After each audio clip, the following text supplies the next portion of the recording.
Pri mojem delu gre v bistvu za dokumentacijo lastnega fizičnega treninga.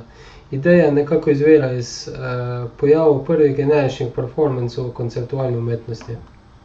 Zaradi enostavnosti so se večkrat pojavili v obliki inštrukcij, kako izvesti nastop, zato se jih je dalo replicirati. Podobno je fizična vadba enostavna koreografija, ki poseduje inštrukcijsko kvaliteto. Dokumentiranost skozi nek medij namreč zaradi percepcije vaj kot optimalnih gibov v korist fizične pripravljenosti dojemamo kot navodilo izvedbe. Praktičnost vadbe zame dodaja novo dinamiko in je v tem popolnoma obratna koreografijam, za katere ni smisla, da bi jih kdo poustvaril izven konteksta konceptov. Raziskoval bi rad to relacijo med dokumentiranjem enostavne koreografije in njenim zlivanjem z vsakdanjim življenjem.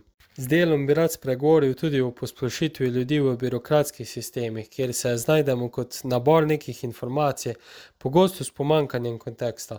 V projektu moje dokumentiranje fizične rutine prevzame vlogo sistema, ki kljub veliki količini podatkov o mojem dejanskem fizičnem stanju ne pove toliko, kot bi si želeli. Dokumentiranje poteka v dveh delih. Vsak dan si zapisujem, katere vaje sem izvedel, kolikokrat in pa ob katerem času. Ko pa specifično vajo prvič izvajam, se posnamem ter ustvarim shemo fotografij, ki me prikazujejo v ključnih momentih izvedbe tega giba. Na takšen dokument s fotografijami in dodeljeno kodo se nato sklicujem, ko beležim nadaljnje izvajanje te vaje.